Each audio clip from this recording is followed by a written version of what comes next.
We're going to bring our work session here at the Lake County Commissioners to order. Is there anybody in the audience who would like to bring something before us?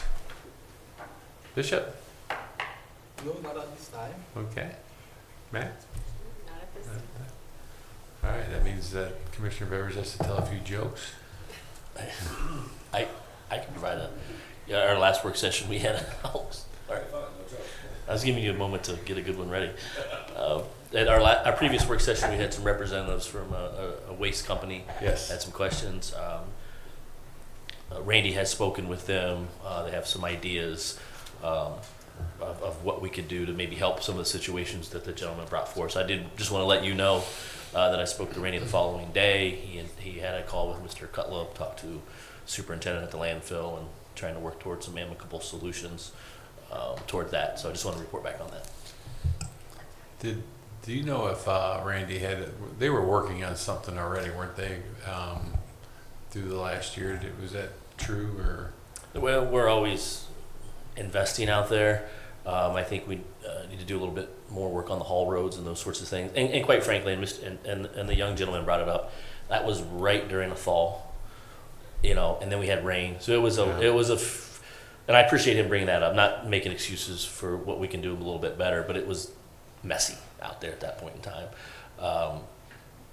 But Randy and the gang are working on some solutions out there. So as we've talked about, and I don't know if it came up in your solid waste meeting, we are, and I've been using this term a lot lately, a victim of our own successes. We run a very efficient, cost-effective landfill, which in turn brings a ton of outside users dumping their refuse, et cetera. And not that we want to raise rates.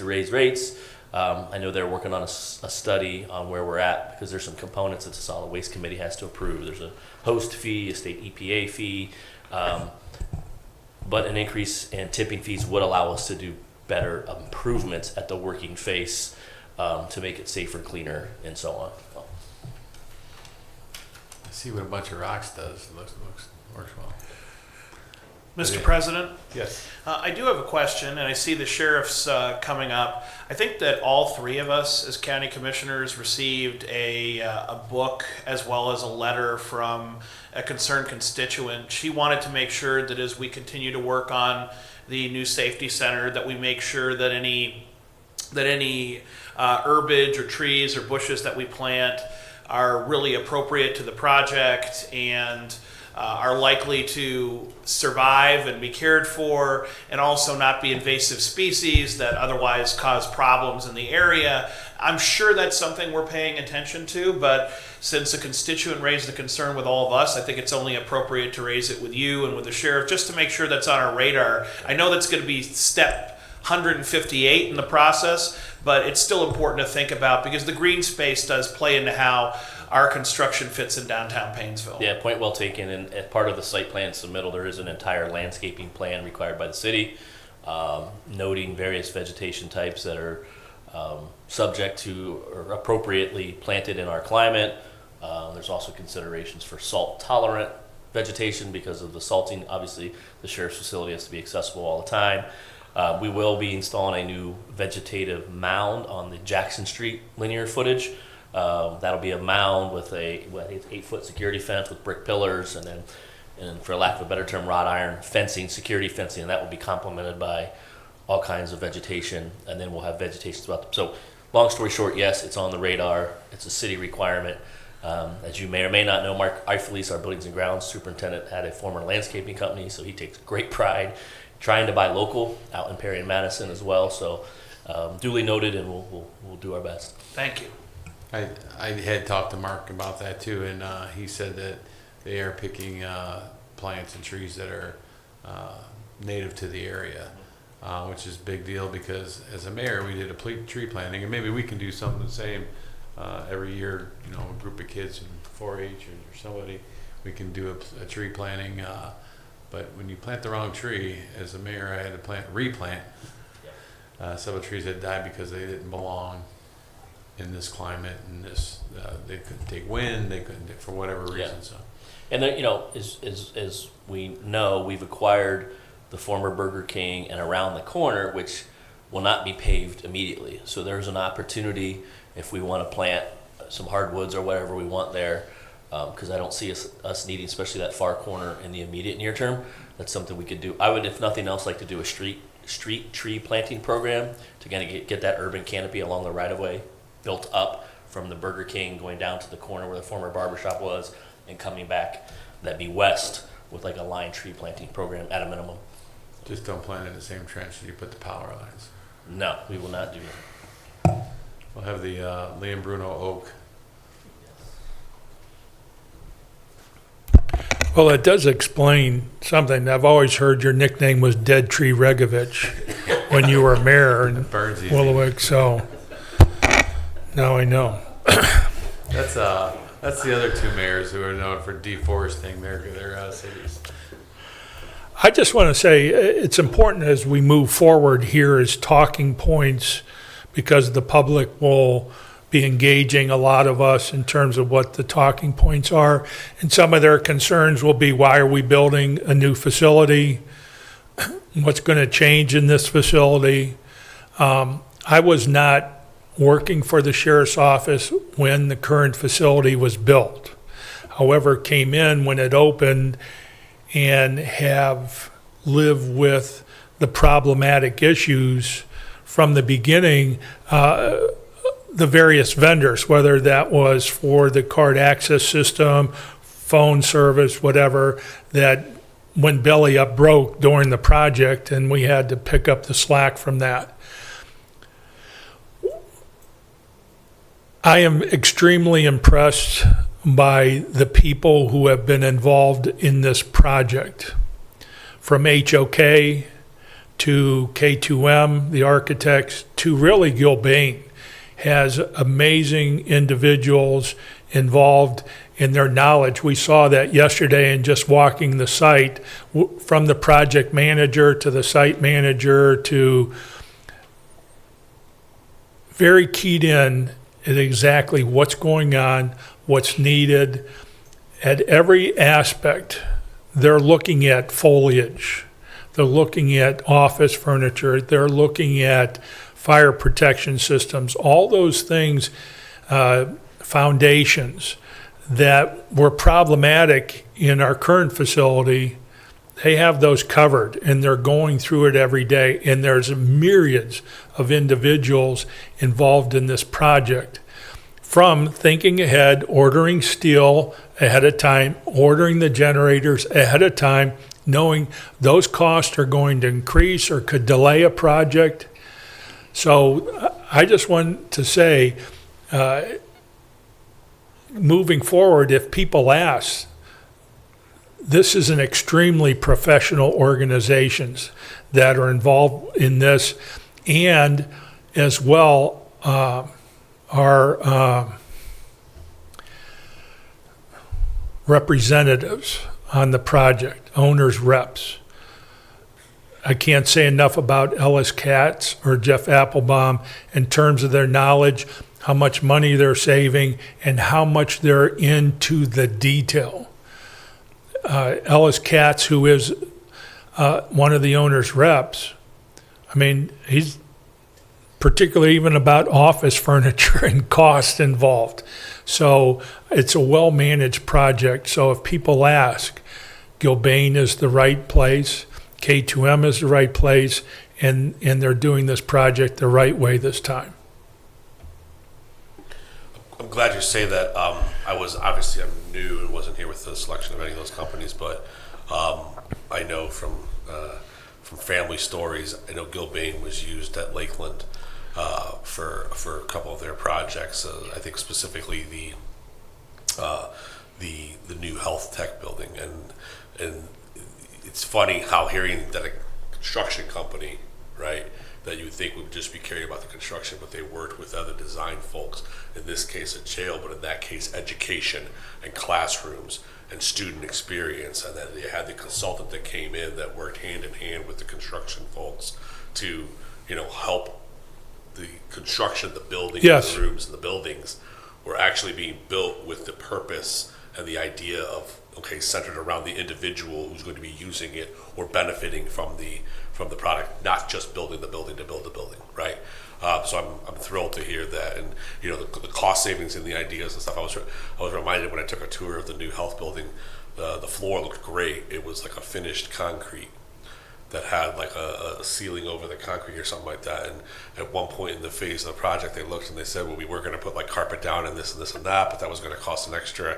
And then, you know, Gil Bain or whoever brought up and said, well, you know, you could just do this, and you know, tens of hundreds of thousands of dollars were saved by just, and it looked great, right? It was just having those ideas of, you know, not only, it's not just about cutting costs, but it's maintaining the appearance, make sure it looks good, but also that it's completely functional and extremely usable. Well, they've involved employees all along this process, including bringing in our medical staff. Here's our medical area, what works, what doesn't work, what's your ideas on that? Mental health, where are we at on that? Bringing in the jail staff in terms of the booking areas to make sure it's exact, people aren't walking in and go, who thought of this? The story I tell when people ask me about, well, why not use the old jail and this and that, and I don't know who talked about it, but the concept of how many folks are in that building at any given time, the laundry requirements and the food preparation requirements, right? And that, as I understand it, there wasn't a kitchen or laundry facility. Well, our medical area in the new jail was designed sort of like a nurse's office. There was no technology, because technology really wasn't that prevalent in the late 80s in terms of jail management. So all those issues have been redesigned around it. There isn't even a truck ramp at the current jail, right? Right, that's a great example, like shipping and The receiving. truck ramp, like you know, that's why I brought up about the food. Yeah. Like, if you're feeding 300 people Yeah. 3 times a day, Yeah. that's a lot of food. How's that getting delivered if you don't have a truck ramp? And we explained this in Painesville City, why we needed a fence around the facility. And I said, if you go back to 2021, when they had the riots and they're burning down police stations, burning down courthouses, because there were no barriers. And here we have a jail facility and no barrier to protect people from approach. They can walk up and knock on the window and see Joe inside his cell, and it's just, it's not properly secure. So it's talking about all those different aspects are very important in terms of operations. So I can tell you for myself, I was one in the beginning that said, oh, we could remodel the old jail, we could save money, we don't need to build a jail. And then I went on a tour of the jail with the sheriff, and this is while I was still mayor, and I was like, when I was done, I'm like, you need a new jail. Just the maintenance costs alone, and then look at the costs we put in the last 2 years just to make it a facility to be, you know, elevators. You're like, this is crazy how much to spend to fix or replace an elevator. So thank God they had the foresight in 2012 to start saving money for this so we can buy those long lead items. But the design build concept in this was the way to go. Everyone's skeptical, you gotta go out to bid, but it puts Gil Bain in a position to where almost part ownership. So they want to get it done under budget, on time too, so that when they go sell their next project, they can say, go talk to Lake County. We did their jail, we did it like this.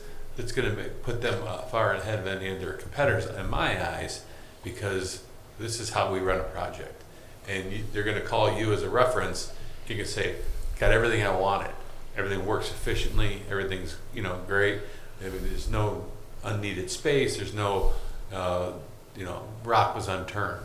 So I'm very impressed, and Jeff Applebaum and Ellis Katz have been great owners reps. Their knowledge. In the beginning, everyone said, make sure you have someone on the county side that's looking out to make sure it's done right. And I thought that'd be Jason and Joel, and Well, we made the right decision. two important talking points along that, what you're talking about building-wise. And at current cost to remodel the current building would be over $100 million to do it right. then you'd stuck with not enough bed space. So an additional facility would be another $50 million. So now you're at 150, but what people don't take into account, to staff that addition would be another $40 million over 30 years. So put that all into the cost of a building, you're at $200 million. So we remodel, build, add on, and all the problems, or build new. It was the choice to build new because we had 3 different inspections that said end of service. Last talking point, when people ask me, why don't you then do something with the current jail? We're ripping it down because it doesn't work. Why would we put something into a building that's falling apart? The view's horrible from the new building if you have to look at that building. Mr. President. This is true. So I agree with the sheriff. I think the simplest way to explain to your neighbor or to anyone who's interested why a new jail as opposed to a renovation is that we've had multiple studies done, including by K2M, that have said the cost of renovation and an addition is the same as the cost of building a new jail. On top of that, the projected life of a new jail is 50 to 60 years, whereas the projected life of a renovation is 10 to 15 years. So the cost per year is actually much higher if you renovate versus building a new structure. Even though, ironically, they're the same cost today, over time, it's drastically more expensive, 3 or 4 times more expensive to renovate an older building like this. But I think a simpler way of putting it, and the way I've explained it to a lot of my friends as they say, why a new jail, is you can fix any car. You can keep any car on the road. You can get a Model T out there driving like it was Even an old police car. in the early 1900s. But at a certain point, the cost of keeping that car on the road is greater than buying a brand new car. And so you'll see a very wealthy collector with a Model T riding down the street, but they are spending 10, 20, 30 times as much as you would to get a Toyota Camry and drive down the road. And that's really where we're at. Could we fix the jail? Absolutely. You could fix anything, but it would ultimately cost more to fix it than it would to replace it. And that's not just our opinion. We've done studies over many years. We've worked with the sheriff, the captain of the jail, to confirm that's their experience as well.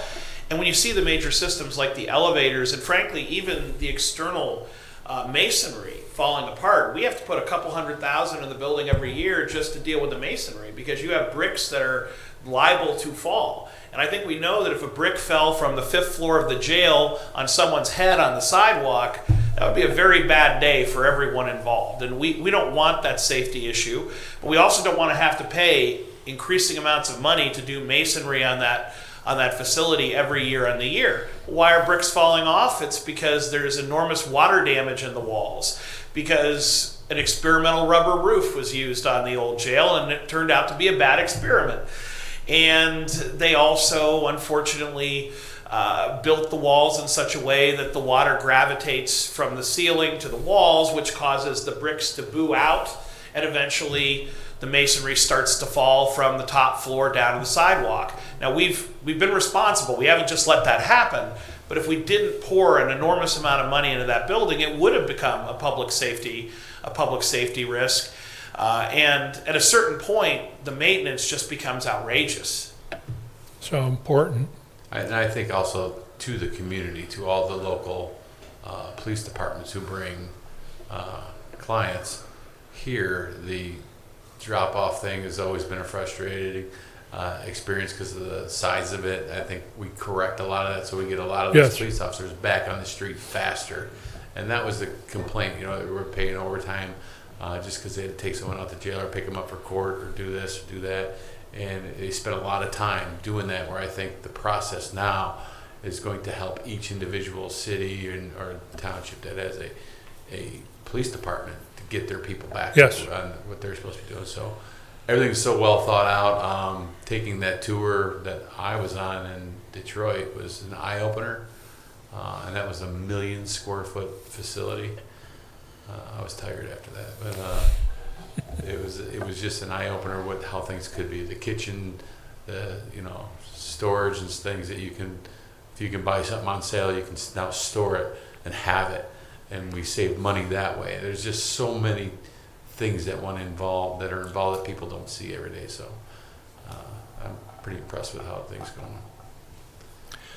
The last thing, I know Jennifer's not here, but if we could have on next week's agenda to name that tree lawn on Jackson Street, the Regovich Arboretum. I know we'd have to Tree lawn's maybe later do this that. Hey. Okay. Anybody else want to bring anything up? I just have one last topic. We have a parcel behind on Route 20 near the fairgrounds. It's the old Lake County Building Department parcel. Just talking to Commissioner Pleshik. We've received interest over the years. The building is empty, bit dated, some zoning issues. It's technically, I think it's zoned residential, but it's been, long story short, I would like to start the process to maybe dispose of that, which will either be a sealed bid process by law or a public auction. I reached out to a local appraiser yesterday. It's a challenging appraisal in the fact that it's in a residential neighborhood. It would be, and the township is aware that we've had a commercial use, legal with an L, non-conforming use. We've been above board for all these years, but when it sits idle for a set amount of time, a new buyer technically would have to adhere to the zoning, which is residential. That diminishes the appraised value. So I've asked for 2 proposals from an appraiser to get that done. So we have a baseline number. I've talked to in our capital planning meeting that I referenced this earlier today. We have really no need for it. It's kind of out of sight, out of mind. So you'll probably be seeing some SIG file information from me on bringing an appraiser on board. This range from $3,000 to $5,000. Then I'll work with Dave on what the best choice is to dispose of that. We can have the family of the last house across the street negotiate on our behalf this time. This is true. Okay. Anything else? All right. I will call the work session to close unless there's any objection. We're adjourned.